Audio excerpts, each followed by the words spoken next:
Hello friends, welcome to back my channel. I'm Shrestha again. আর আজকে দেখো part 2 চলে এসেছে আর আজকে সেকেন্ড ডে ইন মামা বাড়ি।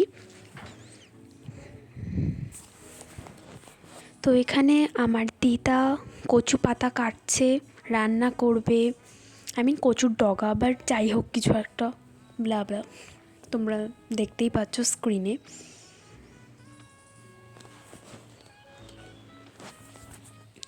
আসলে কি জানো তো, এই গ্রামের বাড়ির ছোটো ছোটো জিনিসগুলো ক্যাপচার করতে আমার এত ভালো লাগে। যেমন আরও কিছু ক্যাপচার আমি করেছি যেগুলো আমি এই ভিডিওতেই শেয়ার করব, তোমরা শুধু দেখো।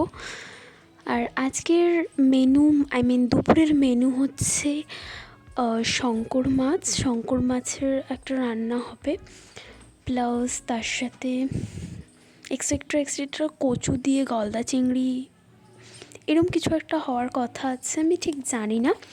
তো তোমাদের আমি বলছি পরে। তো চলো ভিডিওটা কন্টিনিউ করা যাক।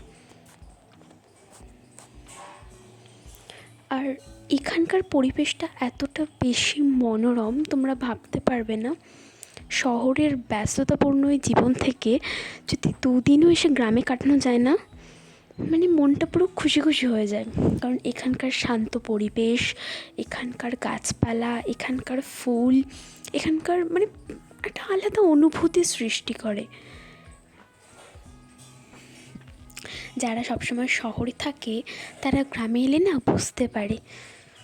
যেমন আমি মাঝে মাঝে ফিল করি, কিছুদিন আগে আমি আমার দেশের বাড়ি গঙ্গাসাগরে গেছিলাম, সেখানে গিয়েও না খুব আনন্দ হয়েছে। কিন্তু তারপরে এসে এতদিনের পরীক্ষা দেওয়ার পরে খুব এক্সহস্টেড হয়ে গেছিলাম গো। তারপরে ওই জন্য ভাবলাম একটু বিরতি নেওয়া যাক। তো এই ছুটিতে চলে এলাম মামার বাড়িতে একটু এনজয় করতে। কখনো কখনো অন্যান্য জায়গায় যাওয়াও মনটাকে ভালো করে।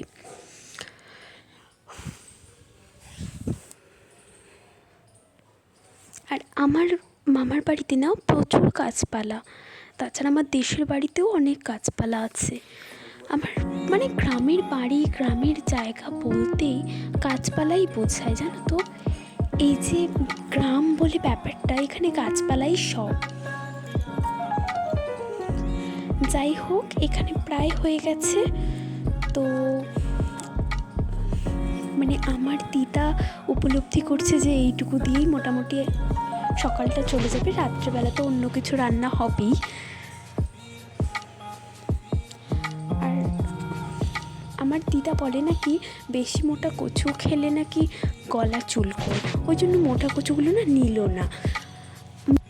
তো তোমরা যেমন কি দেখতে পাচ্ছ, এখন বাজে 11টার মতো, কত ওরমই বাজে। আর এখানে কিন্তু আমাদের সব রকম রান্নাবান্নার প্রস্তুতি শুরু হয়ে গেছে। আর আমার দিদা রান্না করছে, মা হেল্প করছে। আর আমি আর দিদুন মিলে আবারও চলে এলাম পেছনের বাগানে, কারণ আমাদের দরকার ছিল আমড়ার, কারণ আই থিঙ্ক চাটনি হবে। তো ওই জন্য এখানে আমড়া কুড়োচ্ছিল।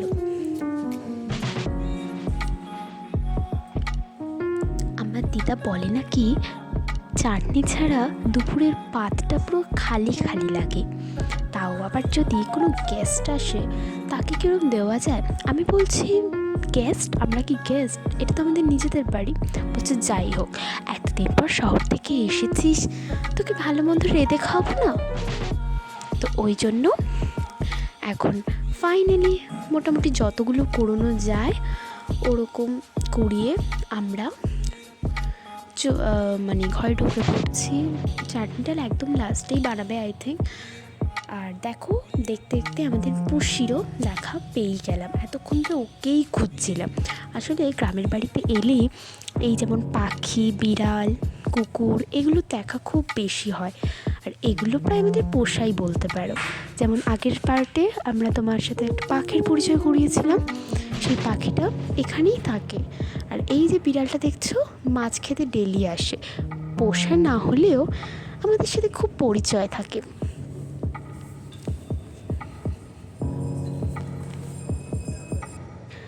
এতক্ষণ ভিডিও করার পর আমার মনে হলো হঠাৎ করে যে আই থিঙ্ক আমার তোমাদের সাথে আমাদের গ্রামের বাড়ি এই হোমটার ট্যুর করানো উচিত।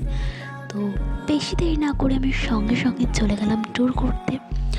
তো দেখো, এটা হচ্ছে আমাদের গ্রামের বাড়ির রাস্তা, আর রাস্তার দুপাশে আছে গাছপালা, অনেক রকমের ফুল।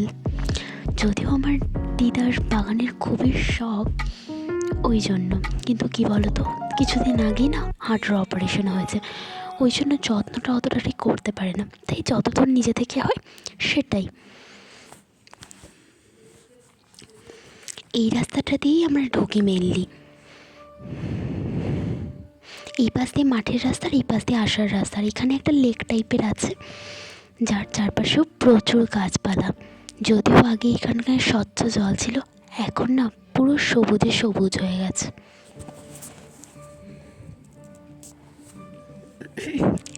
এই রাস্তাটা দিয়ে পেরিয়ে যেতে হয় বা ঢোকার সময় ঢুকতে হয়, এই রাস্তাতেই মেন। আর ওইখান দিয়ে পাকা রাস্তায় উঠতে হয়। আর এই যে দেখতে পাচ্ছ তিনটে, এগুলো হলো সমাধি। তারা এই পৃথিবী থেকে চলে গেলেও আমাদের মনে সারা জীবন স্থান নিয়ে আছেন, তাদের সমাধি রাখা হয়েছে এখানে।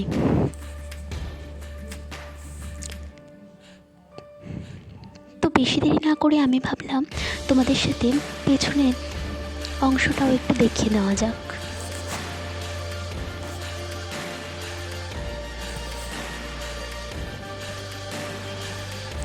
এমনিতেই মার সাথে একটু গল্প করতে করতে আসছিলাম। তাছাড়া ওদিকে মাঠে অনেকে কাজও করছে। তো আমি না এই রাস্তাটা দিয়ে না গিয়ে ওই ঠাকুর ঘর, এই যে দেখতে পাচ্ছ এই পাশের অংশটা ঠাকুর ঘর, মাঝের অংশটা মেন গেট, আর ওই দিকে একদম যেটা দেখতে পাচ্ছ ওটা হচ্ছে রান্নাঘর। আর আমি যে দিকটা দিয়ে যাচ্ছি ওটা হচ্ছে ঠাকুর ঘরের পাশে। ঠাকুর ঘরের পাশটায় একটা জায়গা আছে যেখান দিয়ে মাঠে যাওয়া যায়, তো ওই দরজাটা দিয়েই যাব।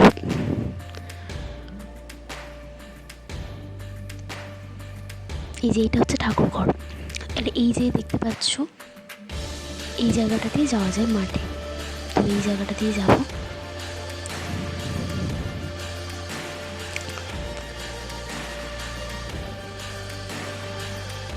আর এখানে দেখো,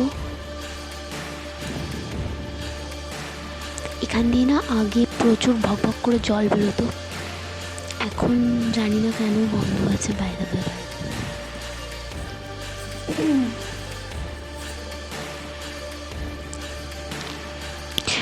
ওই দেখো এখানে মাঠ দেখা যাচ্ছে দূরে, তো আমরা এই মাঠের ওপর দিয়ে হাঁটবো।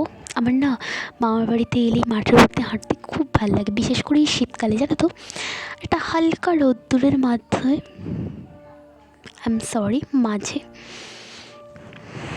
তবুও কিন্তু এই রথটাই আমার কাছে খুব কড়া লাগছিল, কারণ মানে সোয়েটারটা আমি এসে খুলে দিয়েছি, আমার পরে থাকতে একদম ইচ্ছা করছিল না। যাই হোক, তো চলো যাওয়া যাক মাঠের ভেতরে, আমি তোমাদের দেখাচ্ছি ভেতরে কত রকমের কাজ আছে।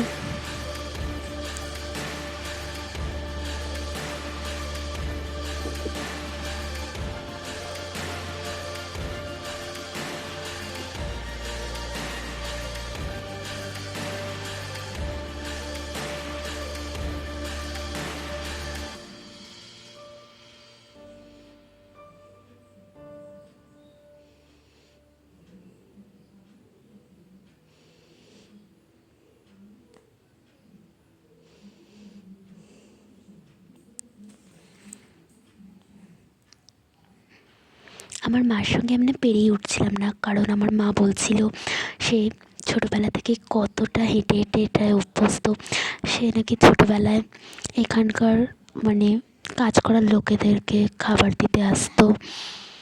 বাই দ্য ওয়ে, ফাইনালি আমি তোমাদের যেটা দেখাতে এসেছিলাম, অনেকটা পথ আমি এতটা রেকর্ড করিনি গাইস। তো এই পথটার মধ্যে দিয়ে মানে আসতে গিয়ে আমার পায়ে কাটা ফুটে গেছে একটা, ওয়েট গাইস। তো দেখো আমরা ফাইনালি সর্ষে ফুলের কাছে চলে এসেছি।